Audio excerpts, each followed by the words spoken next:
a gente nunca se cansa, né, de aprender. Eu fico assim fascinada e agora eu sempre ouvi, né, ou li ou ouvi estudos sobre Atos e a vida de Paulo. Agora eu preparando, às vezes eu encontro uma situação que eu fico assim, mas e aí? Como que foi isso? Eu quero saber mais, eu quero descobrir um pouquinho mais sobre isso, onde que foi isso, quem foi esse?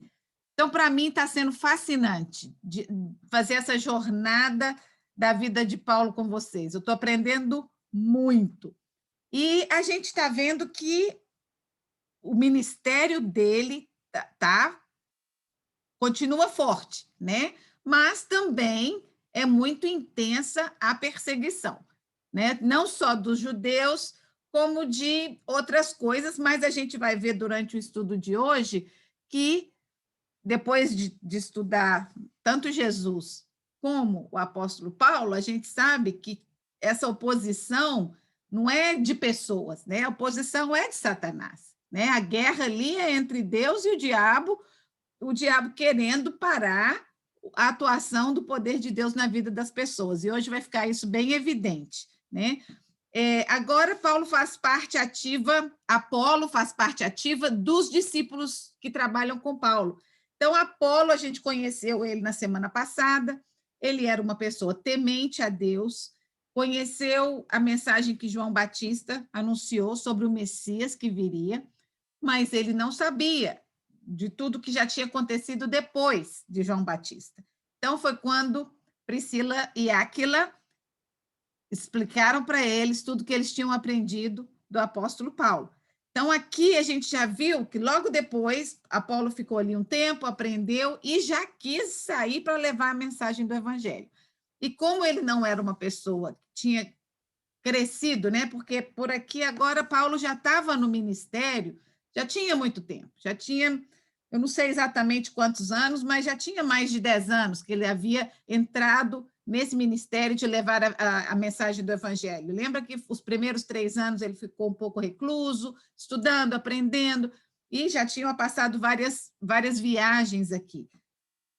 Então, eles mandaram uma carta com Apolo, quando ele foi para a Caia, para que os irmãos o recebessem, que ele era realmente parte deles, que eles podiam confiar e entregar a ele a responsabilidade lá na igreja de Acaia, né? nas vilas de lá, que tinha, a gente viu no mapa, eram várias cidades, né? Tessalônica, Filipos, então tinham várias cidades ali.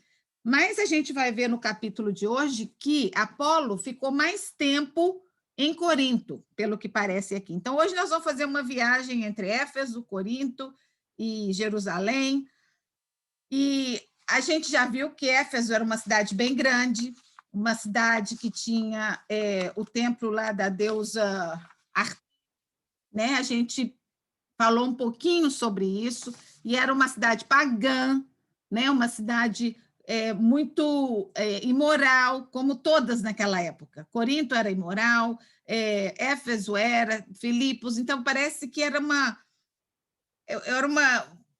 característica daquela época, né? E a gente viu que realmente, desde Abraão, Isaac, por que Deus quis formar um povo separado? Porque o resto da humanidade estava sendo dominada pelo mal, estava se voltando para esse lado da imoralidade. A gente está vendo isso na nossa leitura da Bíblia, na cronológica, né? Então, Deus separou um povo que fosse santo. Ele queria que esse povo representasse ele aqui na terra. Isso é que Deus queria, um povo que pudesse representá-lo, né? E tinha que ser um povo separado. Então, por isso, aquele monte de leis que Deus tinha dado. Então, vamos começar a leitura de Atos 19. Nilta, você começa para mim de 1 a 7, por favor.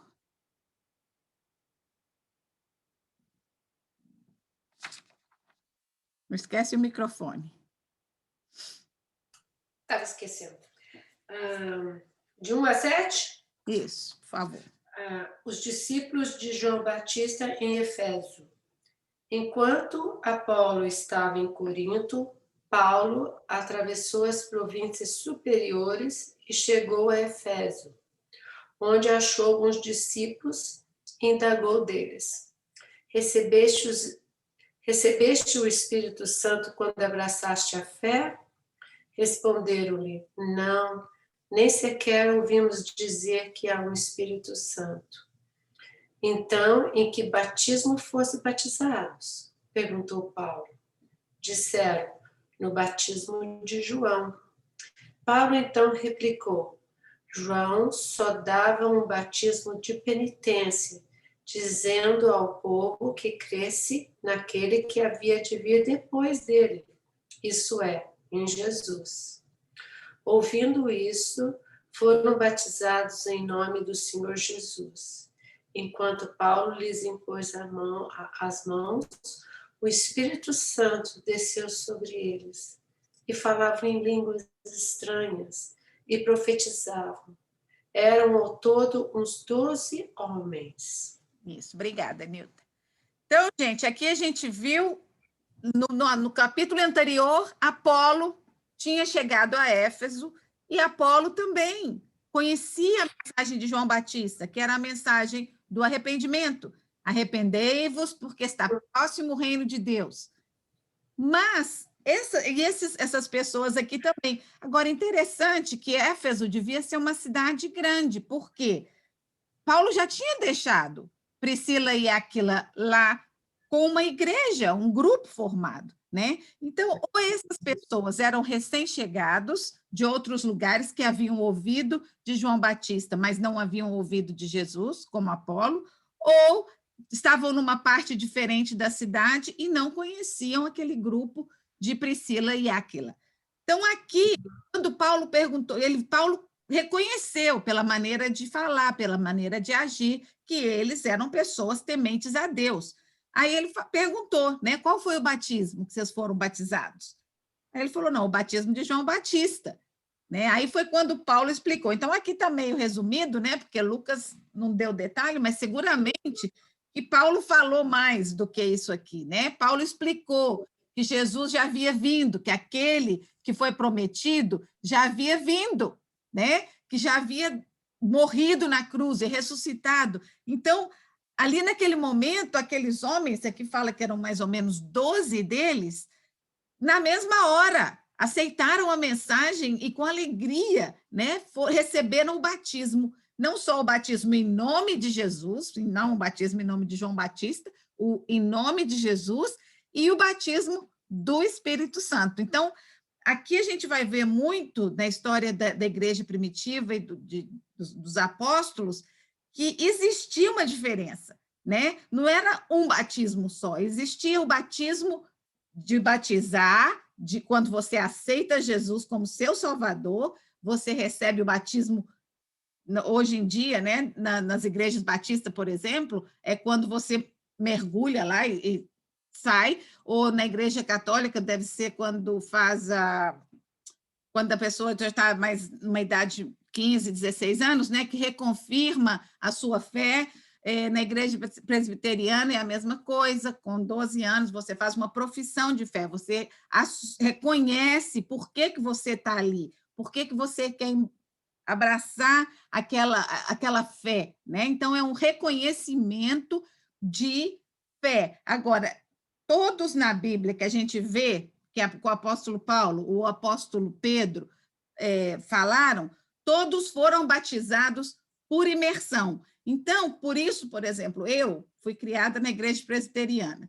Então, quando eu fiz tudo como aprendi na igreja presbiteriana, mas quando eu cresci e eu estudei a Bíblia, eu quis experimentar esse batismo. Eu quis experimentar, inclusive, mais de umas vezes, né? Porque eu fui batizada no Brasil, depois fui para Israel, fui lá no Rio Jordão de novo. Não queria molhar o cabelo, não, mas fui. Falei, não vou perder a oportunidade. Então, mas para mim era como que eu estivesse obedecendo a palavra de Deus. Eu entendi que era essa o que estava ensinando aqui na Bíblia, né? Então eu acho assim, igual na minha igreja fala, né? Morto para o pecado, ressuscitado, né, para a vida com Jesus. Agora, tem muita gente que faz sem reconhecer o que está fazendo. Eu vejo que batizam, às vezes, crianças pequenininhas que realmente não têm entendimento, né? Mas eu acho que todo mundo, no seu tempo, na sua conhecimento da palavra de Deus, você vai chegar uma hora que você vai ou pensar, não, eu tô bem do jeito que eu tô, ou não, eu quero experimentar isso. Se a Bíblia fala isso, eu quero, né? Não vai atrapalhar nada. Mas a gente viu que eles eram batizados com o batismo de Jesus, como ele diz aqui, e o batismo do Espírito Santo, né? Então, esse batismo do Espírito Santo é uma coisa que causa muita controvérsia, muitas vezes, né? Porque a maioria das vezes que a gente vê na Bíblia vem acompanhado de sinais, né? Então, os sinais no Pentecoste e aqui com estes eram profecias e falar em línguas estranhas. Só que no Pentecostes, as línguas que eles falavam eram línguas dos povos que estavam aí à volta. Por quê? Que eu sei disso, porque ali fala que todo mundo, que estavam os viajantes de todo lugar, entendiam cada um no seu idioma, né? Agora, eu acredito, eu já vi pessoas falando em línguas, né, espirituais, já vi, acredito que Deus fala, mas eu acho que se não existe alguém para interpretar o que a pessoa está falando, aquilo só edifica a pessoa, não vai edificar ninguém, né? Então, eu acho que a gente tem que ter cuidado, não pode, eu falo que eu não nego, porque a Bíblia tem muito mistério que eu nunca vou conseguir entender, né? Então, eu tenho que aceitar o que Deus colocou aqui como verdade. Agora, como a gente já está aprendendo muito hoje em dia com a nossa leitura, não dá para explicar tudo que acontece na Bíblia.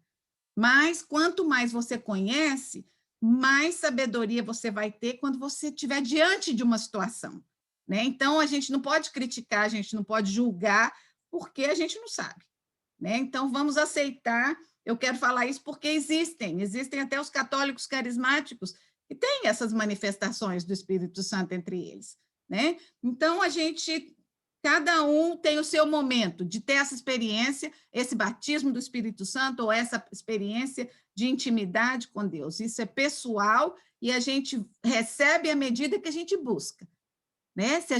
A Bíblia diz que é para a gente buscar com zelo, né? Buscar com zelo os dons espirituais, buscar com zelo a santidade de Deus, né?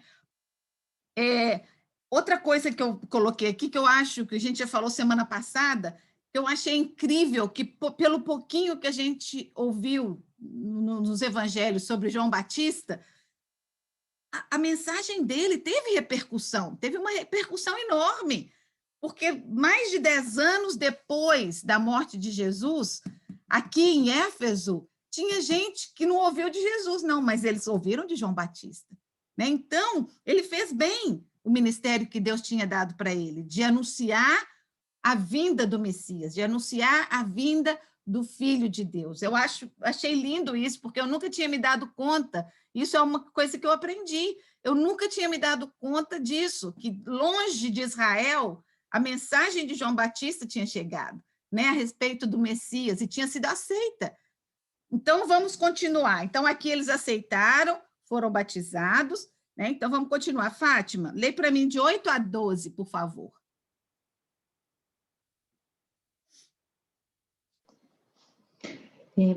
E entrando na sinagoga, falou ousadamente por espaço de 3 meses, disputando e persuadindo-os acerca do reino de Deus. Mas, como alguns deles se endurecessem e não obedecessem, falando mal do caminho perante a multidão, retirou-se deles e separou os discípulos, disputando todos os dias na escola de um certo tirano. E durou isto por espaço de 2 anos, de tal maneira que todos os que habitavam na Ásia ouviram a palavra do Senhor Jesus, tanto judeus como gregos. E Deus, pelas mãos de Paulo, fazia maravilhas extraordinárias, de sorte que até os lenços e aventais se levavam do seu corpo aos enfermos, e as enfermidades fugiam deles, e os espíritos malignos saíam. Amém. Amém. Maravilha. Gente, então vamos desmanchar um pouquinho o que a gente acabou de ler. Então, a gente viu aqui que Paulo entrou na sinagoga e começou a ensinar, né? Então, vamos voltar um pouquinho ao capítulo anterior.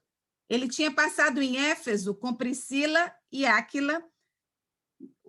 Quando ele chegou lá, no capítulo 18, o pessoal da sinagoga de Éfeso achou interessante a mensagem dele, pediu que ele ficasse mais, mas ele falou que não podia, que ele estava viajando, né? Que ele não, mas que se ele pudesse, ele voltaria. Então, aqui é o retorno, tá? Então, ele retornou, entrou na sinagoga e foi 3 meses.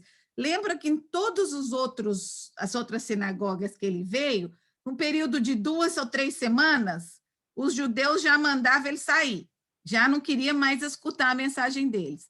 Em Éfeso, ele ficou por 3 meses ensinando e discutindo com os sacerdotes e fariseus na sinagoga. Então, a mensagem estava sendo, né, ruminada, 3 meses falando, então ele deve ter falado da Bíblia inteira, comentado como a mensagem dele sempre foi, quando ele ia às sinagogas, sobre as profecias a respeito de Jesus, né, que ele viria, como que ele viria, onde que ele viria, como que ele morreria, da ressurreição, tudo estava escrito no Velho Testamento. Então, ele passou 3 meses lá nessa sinagoga de Éfeso.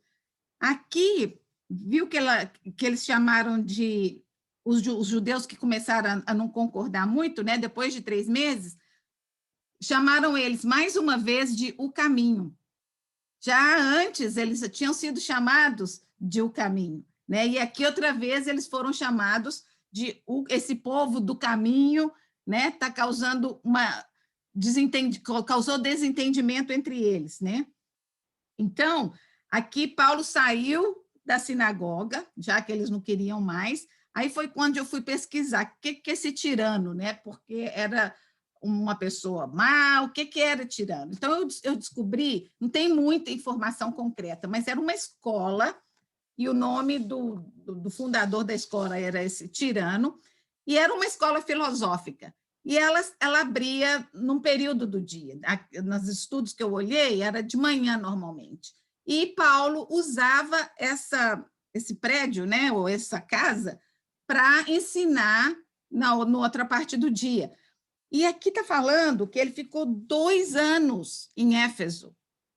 Então, foi 3 meses na sinagoga, mas 2 anos em Éfeso, ensinando. E não só a esses 12 que ele tinha batizado, mas já, depois de 3 meses, já muitos fariseus e sacerdotes tinham aceitado o evangelho, e outras pessoas também, né? Então, depois de 2 anos ali, a gente viu outra coisa interessantíssima, que Deus operava maravilhas através de Paulo e dos discípulos.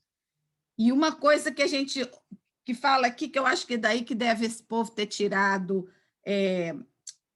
esse negócio de olhinho, né? de água benta, de um lencinho que vem, de um paninho, porque aqui fala que até as roupas, o lençol, o avental dele, um lenço de Paulo, se era colocado sobre alguém, a pessoa era curada e os demônios eram saídos, simplesmente pelo toque da roupa de Paulo. Lembra como Jesus, aquela mulher que tocou na roupa de Jesus, recebeu a cura imediata? Paulo tinha o poder de Deus sobre ele, o poder de Jesus estava sobre ele. Ele sozinho não podia fazer nada, mas era o poder de Deus atuando na vida de Paulo.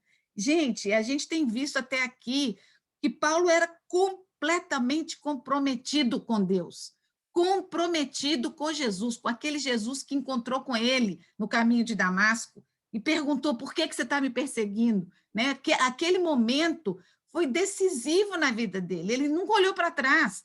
Ele sempre, a partir daquele dia, a vida dele estava determinada a servir a Jesus. E a gente vê isso, né? Porque não é igual os pastores que a gente vê hoje, que tem mansão, tem avião, né? Não, a vida dele foi difícil. A vida dele foi de perseguição, de sofrimento, de trabalho, foi trabalhar fazendo as suas tendas. A gente vai ver aqui que ele não queria ser pesado, né? Ele não queria receber dinheiro das pessoas. Mais tarde, ele vai receber, mas não tanto pessoalmente, ele queria para ajudar outras pessoas, para ajudar outras igrejas que tinham necessidade. Ele vai ensinar os irmãos a ajudarem, como a gente já tinha visto no início da igreja primitiva, lembra? Eles vendiam tudo que tinha e ninguém precisava de nada, ninguém tinha falta de nada, porque era tudo compartido, né? Então, a gente vai ver que isso, com o tempo, faltou. Então, Paulo ensinou eles a ajudarem, né? Então, Paulo foi usado poderosamente e Deus fazia maravilhas através de Paulo, né? Então, o que uma pessoa dedicada ao serviço de Deus pode operar, né? Aí é outra coisa. Deus continua fazendo hoje? Continua. Continua. Eu acredito que ainda existem pessoas nos nossos dias que são sinceras e dedicadas ao serviço de Deus, mas, infelizmente, existe um número grande que comercializam a fé, né? Então, desacreditam as pessoas que têm a conexão direta com Deus, né? Como que eu posso distinguir? A Bíblia diz que pelos frutos você conhece. Pelos frutos você vai saber. Você não vai ver uma árvore de laranja da pimenta, né? Então, um cristão genuíno vai produzir frutos para Deus, vai ser uma pessoa que vai ajudar os outros, não só ajudar uma pessoa que está com fome, espiritualmente, vai ser um exemplo, né? Vai se entregar, vai se fazer o que Jesus fez, vir para servir e não para ser servido. Eu ouço falar e eu vejo quando vem na minha igreja algumas pessoas convidadas, né, que querem um green room com isso e com aquilo outro. Isso são cristãos, né? E querem toda uma regalia que sai um pouco daquilo que a Bíblia ensina, né? A Bíblia ensina. Eu lembro quando eu era pequena, os pastores que vinham de fora, a gente hospedou muita gente, porque ficava na casa da gente, na casa dos membros da igreja, não ia para hotel caro, e, sabe, era assim, as pessoas vinham para servir, né? Então, hoje em dia, a mentalidade mudou muito, infelizmente, mas a mensagem está sendo pregada, Deus está sendo glorificado. Então, a gente tem que parar de olhar para as pessoas, porque eu vejo muito isso, a gente critica muito, a gente tem que parar de olhar para as pessoas e olhar para Deus, né? E a Bíblia diz, lembra que a gente, não, quem está lendo a Bíblia viu que a mula falou lá, né? Então, Deus pode usar uma mula também. Então, Deus pode usar qualquer pessoa para trazer uma mensagem para a gente. Então, vamos tentar olhar para Deus, né? E não para o vaso que está sendo colocado diante da gente, né? Para criticar ou deixar de acreditar em Deus porque fulano faz isso e isso. Não, eu não vou olhar para o fulano, eu vou olhar para Deus. Ele é o meu modelo, Jesus é o meu modelo, né? Kênia, você pode ler para mim de 13 a 22, por favor?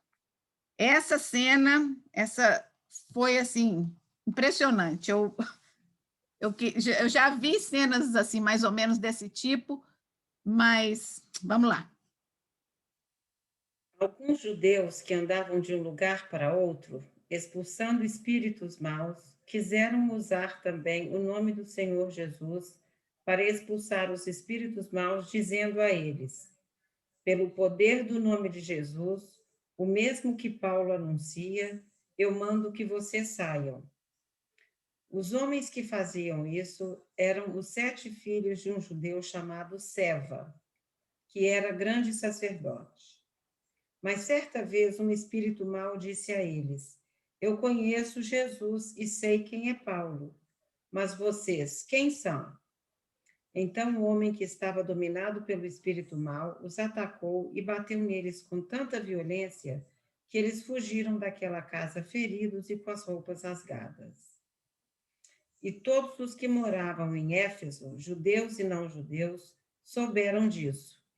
Eles ficaram com muito medo e o nome do Senhor Jesus se tornou mais respeitado ainda. Então, muitos dos que creram vinham e confessavam publicamente as coisas más que haviam feito. E muitos daqueles que praticavam feitiçaria ajuntaram os seus livros e os trouxeram para queimar diante de todos. Quando calcularam o preço dos livros queimados, o total chegou a 50.000 moedas de prata. Assim, de maneira poderosa, a mensagem do Senhor era anunciada e se espalhava cada vez mais. Depois desses acontecimentos, Paulo resolveu passar pelas províncias de Macedônia e da Acaia e ir até Jerusalém.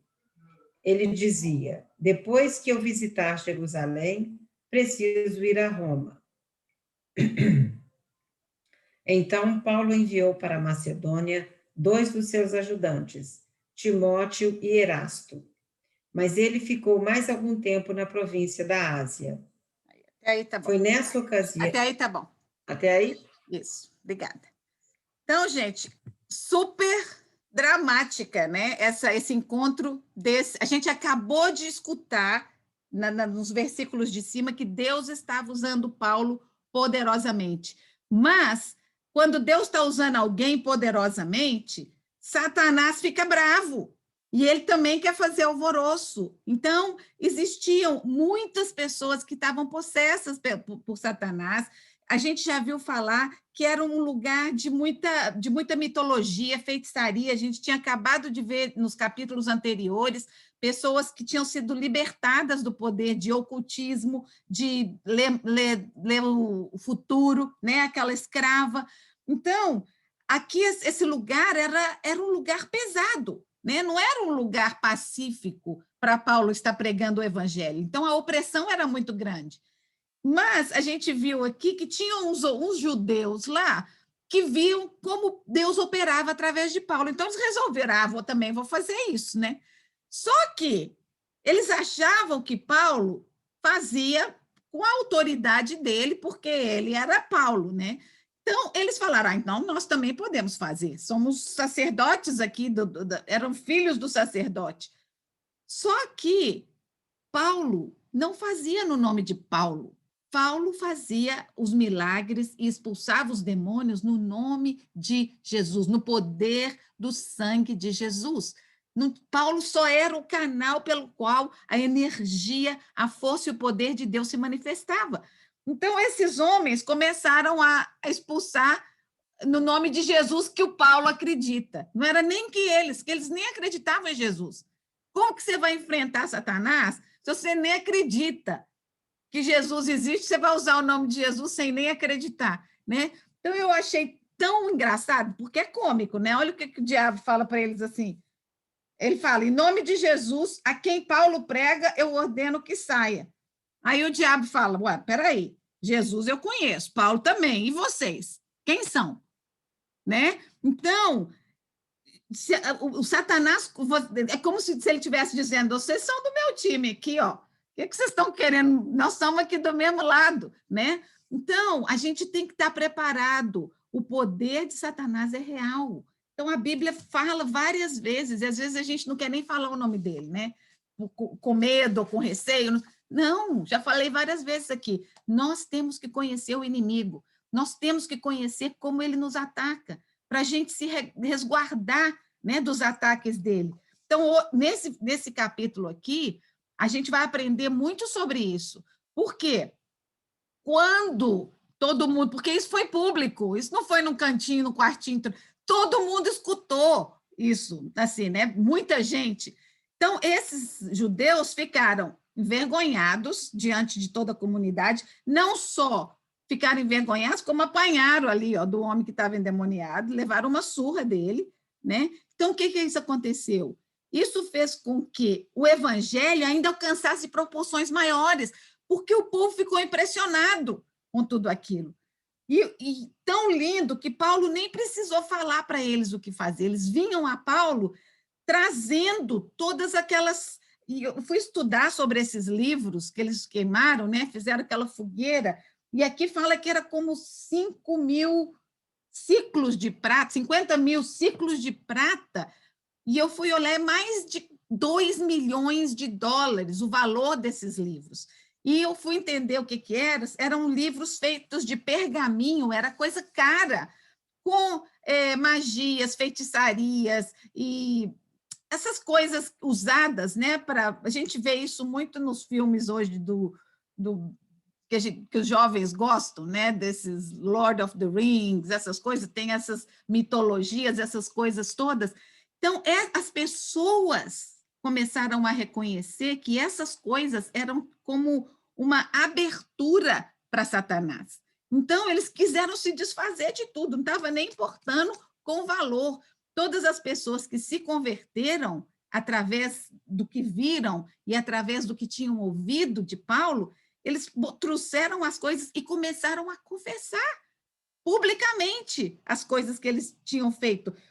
Pelo que eu entendi quando eu estava estudando, essa bruxaria, esse ocultismo não era abertamente permitido. Então, as pessoas que se envolviam com isso tinham que fazer um pouco secretamente. E aqui eles estão falando que eles vieram se confessar publicamente. Já não quero mais me envolver com isso. Já não quero mais parte, eu quero agora viver para Jesus, eu quero viver uma vida para Deus, né? E uma coisa que eu coloquei aqui, eu quero ler para mim não perder, porque eu pensei muito nisso quando eu estava lendo. Essa conversão causava uma radical transformação na vida das pessoas. Elas sentiam necessidade de confessar as más obras. Era um enorme número de pessoas envolvidas com o ocultismo, e essas principalmente sentiam a necessidade de desfazer de tudo. A feitiçaria, a superstição eram práticas comuns no mundo grego, não só em Éfeso, mas por lá, por toda aquela região. Esses rolos eram pergaminhos que continham magias, feitiços, curas, adivinhações e encantamentos ocultos. O mais interessante foi que eles mesmos, Paulo não falou, vocês têm que se desfazer de tudo isso. Eles mesmos. Assim de poderosa é a mensagem do Evangelho. Quando a luz de Jesus entra em nossa vida, não existe escuridão que possa resistir. Mas não é suficiente apenas conhecer a Jesus ou acreditar em Jesus. Acabamos de ver que Satanás sabia quem Jesus era. Satanás sabia quem Paulo era. Mas Satanás não conhecia aquelas pessoas, né? Necessitamos de um relacionamento exclusivo e íntimo com Jesus, né? Exclusivo. Ele quer um relacionamento, ele quer ser o único na nossa vida, onde a palavra de Deus penetra com poder, todo o poder das trevas são destruídos. Os magos foram confrontados, exorcistas foram desmascarados, pecados foram confessados publicamente pelo povo. Livros de magia foram queimados.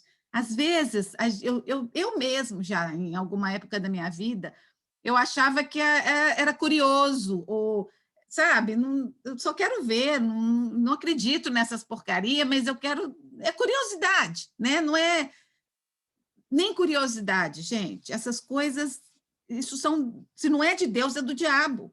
Então, a gente não pode querer fazer parte desse tipo de coisa na nossa vida, nem por curiosidade.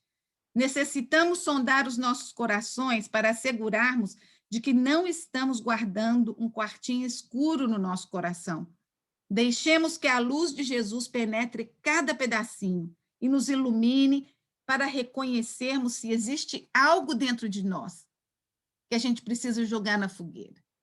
Né? Lembra que a gente já falou desse versículo do Salmo 139, que a gente deve orar: Senhor, sonda o meu coração, prova os meus pensamentos, vê se há em mim algum caminho mau e guia-me pelo caminho eterno. Né? O pastor da minha igreja pregou, acho que foi uns 3 meses atrás, sobre a influência da música na vida das pessoas, sabe? E assim, ele está assim, presta atenção, a música muda uma geração, a música muda o curso da história. Então, ele voltou no anos de 60, né? Paz e Amor, e aquelas músicas todas que transformaram toda uma geração, né? Então, ele falou, escuta o que os seus filhos estão escutando hoje em dia, né? Isso tá influenciando, a música influencia a mente, a geração por isso que eu já falei várias vezes, a maioria das vezes eu estou escutando música evangélica. Por quê? Porque eu estou dirigindo, a maioria das vezes eu não estou prestando atenção na música, mas eu sei o que eu estou recebendo. Mesmo no meu inconsciente, eu estou sendo edificada. Eu sei que o que está entrando no meu subconsciente é a palavra de Deus, é louvor, é adoração. Então, vai me edificar, vai me dar paz, vai me dar alegria, né? Às vezes o Jim troca de rádio e vem aquelas músicas pesadas, com aquelas letras, não precisa nem ser um ritmo feio, mas quando eu presta atenção no que está falando, eu falo, gente, eu não preciso estar botando isso dentro de mim. Né? Então, assim, são nas coisas do dia a dia que a gente começa a limpar o nosso coração, para que a nossa vida esteja cheia da plenitude de Deus, da santidade que Ele quer de nós. Né? Aqui foi o valor monetário das coisas foram de mais de 2 milhões de dólares. Esse valor causou essa impressão grande nas pessoas. Né? Então, aqui a gente vê que depois de tudo isso, né, realmente, o ministério de Paulo ali em Éfeso cresceu demais, Deus abençoou muito a vida dele ali e dos discípulos. Aí o Espírito Santo falou para Paulo que ele estava na hora de ele voltar para Jerusalém. Né? Foi aqui no versículo 21 e 22. Depois dessas coisas, Paulo decidiu no Espírito, né? O Espírito era o que guiava ele, a gente já viu isso desde a primeira vez, para que voltasse a Jerusalém, passando pela Acaia. Então, outra coisa que eu fui descobrir, que a gente estudando, né, a gente vê, por exemplo, no grupo de terça-feira que a gente está fazendo, nós fizemos por 8 semanas o estudo de 1º e 2º Tessalonicenses. E foi tão interessante que ontem foi o último dia, e em vez de fazer o estudo, a gente já tinha terminado, nós fizemos um tipo assim de perguntas e respostas, e a gente queria saber delas, né? O que elas tinham recebido durante essas 8 semanas, se tinham mudado alguma coisa. E para mim foi super interessante, porque a gente que lê a Bíblia sempre, a gente já está tão acostumado que a gente não se dá conta, né? Uma delas falou assim: eu descobri que Paulo, que escreveu a carta de 1º e 2º Tessalonicenses, eu achava que Tessalonicenses era... Nem sabia que era uma carta que Paulo tinha escrito. Né? Então, essas coisas que a gente só descobre estudando a Bíblia. Né? Como a gente está vendo que Lucas escreveu Atos, mas daqui para frente, quase todo o resto da Bíblia, quem escreveu foi Paulo. São cartas que ele escreveu para as igrejas onde ele esteve, para animar, encorajar, puxar a orelha, muitas vezes ele puxa a orelha mesmo, ele não fala fraquinho, não. Então, aqui, a gente vai ver que, se a gente for lá em Romanos 15, Paulo ia passar para a Cássia, porque ele ia pegar umas ofertas que a igreja de lá estava mandando para Jerusalém. Não sei se vocês lembram, quando a gente falou mais atrás, que Jerusalém foi completamente destruída. Isso está na história, né? Nem está na Bíblia, não. Isso é história, que os romanos invadiram e destruíram o templo completamente, e houve uma grande depressão, não só fome, e uma destruição total. Então, a igreja cristã de Jerusalém passou muita necessidade, fome e necessidade física mesmo. Então, Paulo recolhia, porque, como a gente viu, Corinto, Filipos, eram lugares bons monetariamente, eram de lugares que tinham comércio, que as pessoas eram bem financeiramente. Então, Paulo recorria à oferta desses lugares e levava para Jerusalém. Então, aqui nessa viagem, em Romanos 15, a gente vê que ele ia passar, olha o que ele falou lá, quando ele escreveu para os romanos. Isso ele escreveu antes de visitar Roma. Ele falou: agora eu vou para Jerusalém para ministrar aos santos, porque pareceu bem a Macedônia e a Caia fazerem uma coleta para os pobres dentre os santos que estão em Jerusalém. Então, ele ia passar por lá, pegar essa oferta e levar para Jerusalém, né? E Paulo tinha muita vontade de conhecer, porque lembra que Priscila e Áquila tinham vindo de Roma, fugidos, né? A gente estudou isso tem 3 semanas. Então, eles devem ter contado para Paulo como eram os cristãos e o que eles estavam passando. Então, Paulo tinha muita vontade de conhecer Roma, de conhecer os cristãos de lá. Então, ele escreve em Romanos, na primeira carta que ele escreve na única, né, que ele escreve para Roma, ele fala: antes de tudo, sou grato ao meu Deus, mediante de Jesus Cristo, por todos vocês. Ele não tinha ido lá ainda, ele estava escrevendo para se apresentar. Porque em todo o mundo está sendo anunciada a fé que vocês têm. Deus, a quem sirvo de todo o coração, pregando o evangelho de seu Filho, é minha testemunha de como sempre me lembro de vocês nas minhas orações. E peço que agora, finalmente, pela vontade de Deus, seja-me aberto um caminho para que eu possa visitá-los. Anseio vê-los, a fim de compartilhar com vocês algum dom espiritual para fortalecê-los. Isso é, para que eu e vocês sejamos mutuamente encorajados pela fé. Então, os irmãos, um encoraja o outro, né? Um fortalece o outro. Então, aqui, Paulo, não foi nessa viagem que ele foi, Roma foi numa outra viagem, mas eu só estou querendo te mostrar as conexões, como que a gente conecta um acontecimento com o outro na Bíblia, né? Por isso que a gente não tem nada perdido na Bíblia, está tudo conectado, né? Então, Paulo deixou esses discípulos cuidando, Timóteo e Erasto, na Macedônia, mandou eles para lá para cuidar, e Paulo viajou, né? Aí, não, antes dele viajar, olha o que aconteceu. Quem está aqui na fila? Renata, lê para mim, de 23 a 32. Por favor. Microfone. Desculpa. Naquele mesmo tempo, houve um não pequeno alvoroço acerca do caminho, porque um certo ourives da prata, por nome Demétrio, que fazia de prata nichos de Diana, dava não pouco lucro aos artífices, aos quais, havendo-se ajuntado com os oficiais de obras semelhantes, disse: varões, vós bem sabeis que deste ofício temos a nossa prosperidade, e bem vedes e ouvis que não só em Éfeso, mas até quase toda a Ásia, este Paulo tem convencido e afastado uma grande multidão, dizendo que não são deuses os que se fazem com as mãos. Não somente ao perigo de que a nossa profissão caia em descrédito, mas também de que o próprio templo da grande deusa Diana seja estimado em nada, vindo a majestade daquela toda a Ásia e o mundo veneram a ser destruída. Ouvindo isso, encheram-se de ira e clamaram dizendo: grande é Diana dos Efésios. E encheu-se de confusão toda a cidade, e unânimes correram ao teatro, arrebatando a Gaio e a Aristarco, macedônios, companheiros de Paulo na viagem. E querendo Paulo apresentar-se ao povo, não lhe permitiram os discípulos.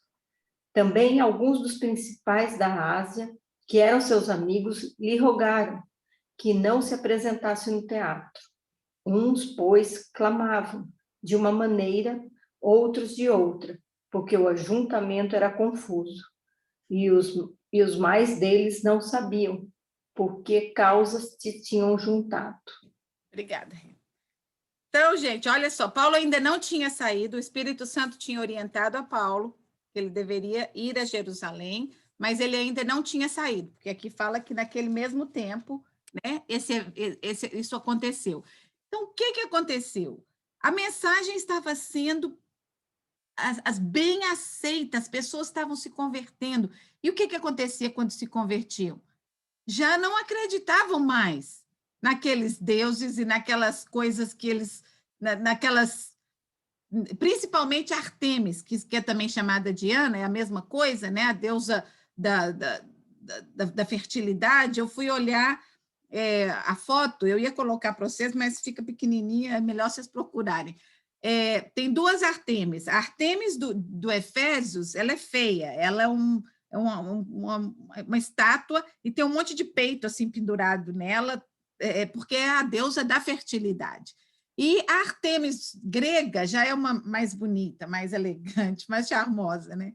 Então, e ela era venerada. O templo de Artemis, eu achei umas fotos, era fascinante. Tinha quantos que eram? 127 pilares, colunas, de 18 metros de altura, assim, gigantesco, com arte e estátuas, e era um templo muito rico, né?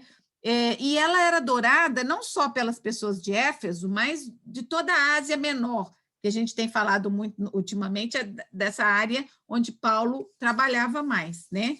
Então, o que aconteceu nesse capítulo? Demétrio, um dos homens de negócio, que fazia o quê? Ganhava dinheiro fazendo santinho, né? Fazendo aquelas imagenzinhas para vender, então, de prata, de ouro.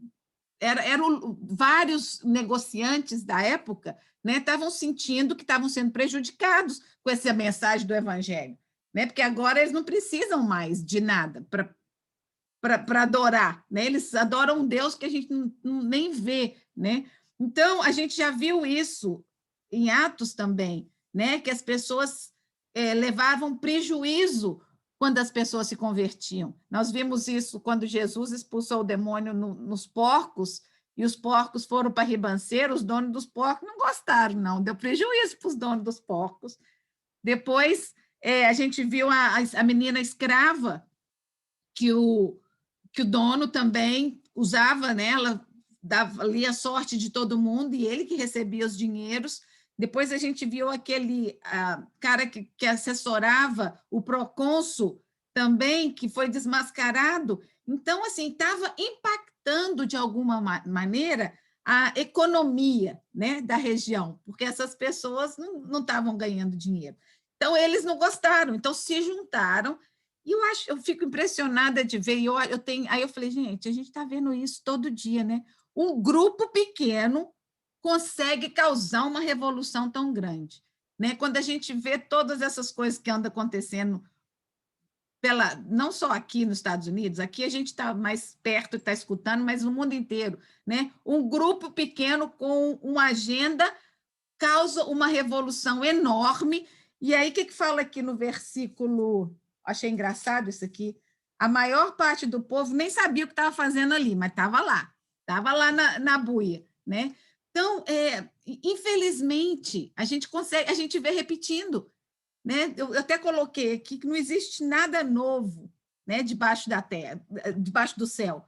Tudo que está acontecendo já aconteceu algum dia. Às vezes é novo para mim e para você, né? Mas a história se repete. Então, eu fico imaginando que vida, né, que Paulo, ali no finalzinho desse versículo que a Kênia leu, Paulo devia estar sentindo realizado, né? Nossa, olha que maravilha! As pessoas estão vindo para Jesus, entregando, queimando esse monte de livro. Então, assim, foi aquele momento de uau, né? A mensagem está sendo pregada, que bênção! Aí passa um dia ou dois, aí vem outra lambada, né? O diabo não dá descanso para o Paulo. Paulo está sempre recebendo perseguição e açoite, mas ele não desiste. E é assim que a gente tem que ser como cristão. A gente não tem ideia do que é sofrer pelo evangelho, né? A gente sofre pelos nossos próprios problemas, as nossas próprias enfermidades, as nossas próprias escolhas, muitas vezes, mas a gente não tem ideia do que é sofrer pelo evangelho, pelo nome de Jesus. Isso é uma coisa, assim, que a gente tem que começar a pensar nisso, sabe? Porque eu acho que ainda na nossa geração a gente vai ver pessoas sofrendo pelo evangelho, sofrendo por defender o nome de Jesus. A gente não acho que nada acontece por acidente, não é por acidente que nós estamos estudando esse livro de Atos agora, sabe? Deus está preparando o nosso coração para alguma coisa. Então, fique com os olhos abertos, fique consciente de que Deus está fazendo alguma coisa, mas que o diabo faz o trabalho dele também. Ele não vai ficar quietinho ali esperando com o braço cruzado. Não, ele contra-ataca o tempo todo, né? O alvoroço cresceu em grandes proporções. E Paulo teve que ser escondido, mas aí 2 foram levados, né? Fala aqui que Gaio e Aristarco, que eram companheiros de Paulo, foram levados pela multidão, não fizeram nada com eles, mas queriam acusá-los de alguma coisa. E parece que existiam, lembra quando quem já foi na Grécia e quem já viu nos filmes, tem aqueles estádios, né? Construídos assim, onde fazem, a gente já viu em filme e tudo. Então, eram nesses lugares que se reuniam grandes assembleias. E ou estavam alguma acontecendo, onde alguém estava falando de alguma coisa, mas aí eles foram todos para lá e levaram essa bagunça para lá, né? Levar esse distúrbio todo para dentro da assembleia onde eles estavam reunidos. E ali começaram a gritar, e aqui fala que por 2 horas eles gritaram, não, isso é mais na frente, grande é Artemis, né? Então, para eles, muitos nem sabiam o que estavam fazendo ali, nem acreditavam na Artemis, mas todo mundo estava gritando, vamos gritar também, né? E nós falamos muito disso quando a gente falou da crucificação de Jesus. Como que as pessoas se deixam influenciar pela voz da maioria, né? Jesus, quando ele entrou em Jerusalém, montado no jumentinho, no domingo de Ramos, a multidão falou, Hosana, bendito que vem em nome de Jesus. Né? Se joelhou, jogava as palmas diante dele. Mas aquela mesma multidão, uma semana depois, gritou, crucifica, crucifica. Por quê? Foram influenciados pelas pessoas. Então, a gente tem que ter cuidado, a gente tem que saber, a nossa influência tem que estar aqui. A nossa influência tem que estar na palavra de Deus. Quanto mais a gente conhece, mais a gente vai ter os olhos abertos para saber se a gente está sendo enganado ou não. Se eu estou gritando com a turma certa ou se eu estou gritando com a turma errada. Né? Então, é muito importante a gente estar baseado aqui na palavra de Deus. Né? No versículo 32, eu já falei antes, né? Em Eclesiastes, que eu quis falar isso. Lá em Eclesiastes fala que não há nada novo debaixo da terra. Né? Então, o que já aconteceu vai acontecer de novo. Né? Então, fala assim, o que aconteceu antes vai voltar a acontecer. O que foi feito antes será feito novamente. Nada há de novo nesse mundo. Será que existe alguma coisa de que a gente possa dizer, veja, isso nunca aconteceu no mundo? Não. Tudo já aconteceu antes, bem antes de nós nascermos. Então, pode que não aconteceu na nossa época, mas já aconteceu. Né? O grande problema com os cristãos e as boas novas pregadas por Paulo era que, uma vez que as pessoas eram convertidas pelo poder do sangue de Jesus, suas vidas eram transformadas. E a transformação afastava a vida imoral, corrupta e pagã, comum naqueles dias. Isso incomodava muito aqueles charlatões que estavam tentando explorar a fé, né? Porque tinha muita gente que tinha fé genuína, mas tem sempre os que estão querendo explorar a fé, né? Infelizmente. Então, vamos continuar a ler de 33 a 41. Ana Pires, você lê para mim, por favor? Ok. Alguns da multidão julgaram que Alexandre era a causa do tumulto, quando os judeus o empurraram para a frente. Ele fez sinal pedindo silêncio, com a intenção de fazer sua defesa diante do povo. Mas, quando ficaram sabendo que ele era judeu, todos gritaram a uma só voz durante cerca de 2 horas: grande é o Artemis dos Efésios. O escrivão da cidade acalmou a multidão e disse: Efésios, quem não sabe que a cidade de Éfeso é a guardiã do templo da grande Artemis e da sua imagem que caiu do céu? Portanto, visto que esses fatos são inegáveis, acalmem-se e não façam nada precipitadamente. Vocês trouxeram estes homens aqui, embora eles não tenham roubado templos nem blasfemado contra a nossa deusa. Se Demétrio e seus companheiros de profissão têm alguma queixa contra alguém, os tribunais estão abertos e há procônsules. Eles que apresentem suas queixas ali. Se há mais alguma coisa que vocês desejam apresentar, isso será decidido em assembleia conforme a lei. Da maneira como está, corremos o perigo de sermos acusados de perturbar a ordem pública por causa dos acontecimentos de hoje. Neste caso, não seríamos capazes de justificar este tumulto, visto que não há razão para tal. E, tendo dito isso, encerrou a assembleia. Então, o que aconteceu? Fui procurar saber quem era esse Alexandre. Não tenho ideia. Não sei se ele era... Aqui fala que ele era judeu, mas para que os próprios homens que estavam ali tivessem jogado ele no meio, uma das pessoas que eu li fala que ele era provavelmente um judeu convertido que estava por ali, alguém reconheceu e jogou ele no meio para culpá-lo, né? Eles precisavam de culpar alguém e jogaram esse Alexandre lá para ser o bode expiatório, né? Mas aí o que acontece?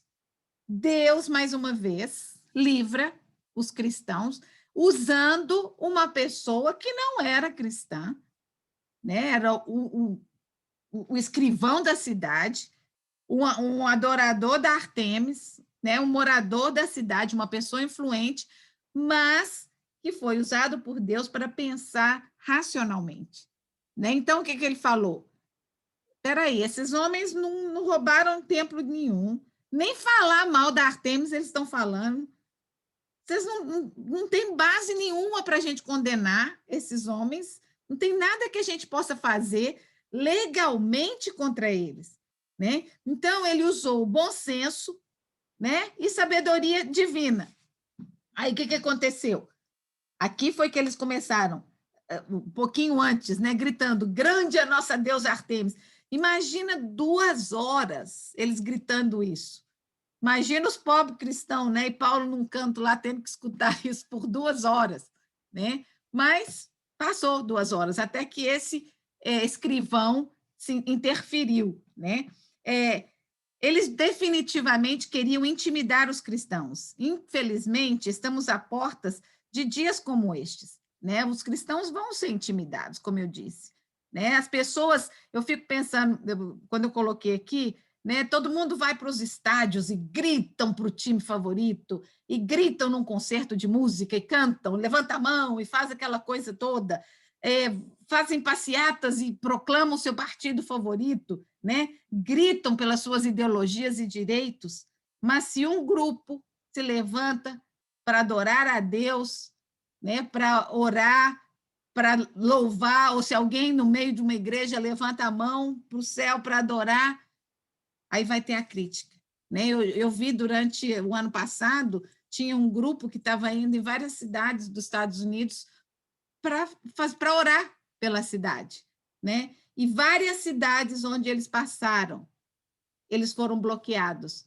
A prefeitura da cidade bloqueou a praça onde eles iam.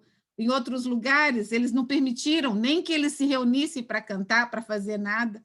Então, vamos ficar com os olhos abertos, porque isso vai acontecer no nosso tempo, eu acho. Não acho que nós vamos ser jogados em cadeia, jogados presos, eu acho que vai ter que acontecer muita coisa para chegar nesse ponto, né? Mas a gente vai ver discretamente algum tipo de perseguição contra os cristãos, né? E aí a gente vai ver quem realmente é cristão e quem não é, né? Quem vai mudar de time porque não está aguentando a pressão, ou quem, como Paulo e seus companheiros, vão permanecer fiéis. E Paulo fala isso muitas vezes, que ele está fazendo isso não é para a coroa daqui da terra, né? O que ele quer é a recompensa celestial, a gente já viu isso antes, né? Não se deixem enganar, prestem atenção nos sinais, nós já falamos muito disso, e cada vez que eu vejo uma coisa alarmante, eu falo para vocês, vai ler lá Mateus 24 e 25, Vai ler, Jesus estava falando, não era nem Paulo, né? Então, aqui, Andréia, você lê para mim esses dois que eu coloquei aí na folha, por favor? Aqui foi Paulo, a primeira foi Paulo quando ele escreveu para Timóteo, esse discípulo dele. Timóteo estava num lugar diferente. Paulo escreveu para ele, encorajando, animando. E a segunda leitura foi Jesus quem disse, tá? Pode ler. Sabe, porém, isto, nos últimos dias sobreviverão tempos penosos, pois os homens serão amantes de si mesmos, gananciosos, presunçosos, soberbos, blasfemos, desobedientes a seus pais, ingratos, ímpios, sem afeição natural, implacáveis, caluniadores, incontinentes, cruéis, inimigos do bem, traidores, atrevidos, orgulhosos, mais amigos dos deleites do que amigos de Deus, tendo aparência de piedade, mas negando-lhe o poder. Afasta-te também desses. Então, aqui, Paulo está dizendo, parece familiar? Não parece que a gente tem um pouquinho de cada um desses vivendo, um pouquinho ou um monte disso acontecendo no nosso mundo de hoje? Muito. Isso aqui, Paulo está alertando a Timóteo naquela época, que nos últimos dias sobrevirão dias assim. Para ele já era os últimos dias, né? Pode ler o outro, André. Daquele dia e hora, porém, ninguém sabe, nem os anjos do céu, nem o Filho, senão só o Pai. Vigia, pois, porque não sabeis em que dia vem o vosso Senhor. Sabei, porém, isto: se o dono da casa soubesse a que vigília da noite havia de vir o ladrão, vigiaria e não deixaria minar a sua casa. Por isso ficai também vos apercebidos, porque numa hora em que não penseis, virá o Filho do Homem. Bacana. Então, aqui, gente, Jesus está falando, você tem que preparar. Você não guarda a sua casa, você não põe alarme, não tranca as portas, porque você não quer que o ladrão venha, né? Se você soubesse exatamente que hora que ele viesse, você chamaria a polícia para ficar lá na porta, né? Mas a gente não sabe, então nós temos que estar sempre preparados, porque a vinda de Jesus, esse encontro que nós vamos ter com Jesus, vai chegar. Pode chegar amanhã, pode ser agora, ó, agora no meio do estudo, que beleza. Ou o nosso encontro com ele. A gente não sabe, e a gente vive o nosso dia a dia pensando que a gente sabe, pensando que a gente tem controle, né? Mas a gente não tem. Então, a gente tem que estar preparado cada minuto da nossa vida, do nosso dia, para esse encontro com o Senhor, né? A tão adorada Artemis ou Diana ficou no esquecimento, ou é lembrada como um mito. O templo nem existe mais, mas em todo o mundo, milhares e milhares de pessoas continuam sendo transformadas pelo poder do nome de Jesus. O Jesus que Paulo pregou ali em Éfeso continua transformando vidas. Pessoas continuam adorando, servindo e exaltando o glorioso nome de Jesus Cristo, ressuscitado. O nome de Deus, do Deus eterno, criador de tudo que existe, em que não há princípio nem fim. O único que é capaz de transformar e restaurar a vida do mais sujo pecador e lhe oferecer vida eterna. Foi isso que Jesus ofereceu àquele ladrão do seu lado. Essa é a poderosa mensagem do Evangelho. Essa é a mensagem que nunca vai ficar no esquecimento, que nunca vai deixar de ser atual. Quem finalmente conseguiu fazer com que a multidão se acalmasse foi aquele escrivão. Deus havia feito grandes maravilhas nas vidas das pessoas em Éfeso, mas Satanás estava atacando e investindo contra os cristãos. Creio que foi por isso que, quando Paulo escreveu a eles, a igreja de Éfeso, a carta de Efésios, ele disse que se revestissem da armadura de Deus. Nós já estudamos sobre isso há muitos anos atrás. Não vamos ler agora porque é bem comprido, é do versículo 10 ao 20, mas Marquem, escreve aí e leiam depois. É o Paulo ensinando como você se defende dos ataques de Satanás, com a armadura de Deus. A mente, o livro que a Fátima recomendou, guarda na sua mente, né? O coração, guarda as suas emoções, guarda as suas preocupações, cuida do seu coração, né? Então, os pés, onde você vai? Onde que seus pés estão te levando? Protege, né? Protege todo o seu corpo contra os ataques de Satanás. Este capítulo nos ensina uma lição que não se limita ao tempo. Que quando os discípulos de Jesus têm um verdadeiro renascimento, a sociedade sofre uma revolução. Quando o Espírito Santo se move poderosamente sobre os filhos de Deus, certamente outros movimentos poderosos entre os incrédulos se levantarão para atacá-los. Então, vocês podem ter certeza que Deus está atuando, mas o diabo também está. E quanto mais alto a gente for proclamar o nome de Deus, mais com raiva ele vai ficando, né? Deus usou esse escrivão, autoridade secular, para preservar a vida de Paulo e acalmar o tumulto. Mais uma vez, o cuidado e a provisão de Deus se manifestaram na vida de Paulo. Esse mesmo cuidado, proteção e providência de Deus estão à nossa disposição. O que temos que fazer é, de coração aberto e sincero, receber a promessa. Infelizmente, muitas vezes nos esquecemos ou escolhemos viver escondidos atrás do medo, ansiedade, nossa autossuficiência, né? Eu posso, eu dou conta, eu vou fazer, né? E autossuficiência, e só recorremos ao nosso amado Pai quando já não tem mais jeito. Agora, quantas vezes a gente já falou isso? Já fiz tudo que tinha que fazer, agora só me resta orar. Né? Que ironia, a oração devia ter sido a primeira coisa que eu tinha feito. Né? Ia me poupar muito trabalho, muita preocupação, muita ansiedade. Então, vamos praticar, gente, isso é prática, isso não acontece da noite para o dia. A confiança e a fé em Deus, ela vem com a prática, com aquele exercer. Cada hora que você começar a duvidar, na hora que você começar a preocupar, você se lembra que você não precisa disso, né? Vamos treinar, levar a ele em primeiro lugar as nossas preocupações. Tenho certeza que você não vai se arrepender.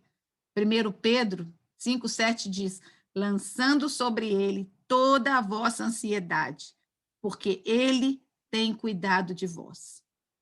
Hoje de manhã, não acho que existe coincidência na minha vida, não existe coincidência, mas a devocional que eu estou fazendo esse ano é da Christine Caine, adoro ela, e ela, baseada em Lucas 12, 25, que fala assim: quem pode, por preocupar-se, aumentar 1 hora no seu dia? Então, não é muito longe, mas está tudo em inglês, aí dá trabalho aqui para traduzir, depois eu posso mandar a foto para vocês. Mas a oração dela é assim: Senhor, eu acredito na sua bondade, amor e confio em ti. Então, eu te peço que mude o default, mude a minha maneira de ser, de preocupar por confiar. Né? Porque todos nós temos um default, né? A gente já vem construído com a casca do vírus do pecado, e tudo não é nada bom que vem com isso. Mas Deus pode transformar esse default para algo que vai glorificar o nome dele, né? E fazer com que a gente viva uma vida melhor, né? Ainda fala assim: eu não posso, mas tu eres poderoso para operar isso na minha vida. Então, esse é meu desejo para vocês essa semana, que a gente possa mudar o nosso default. Vamos de preocupar para confiar, né? Vamos confiar em Deus, vamos buscar o nosso coração. O que é que eu preciso jogar na fogueira essa semana? Né? O que é que está me impedindo de ter aquele relacionamento íntimo com Deus? que Ele quer que eu tenha e eu quero ter. Que Deus abençoe vocês essa semana.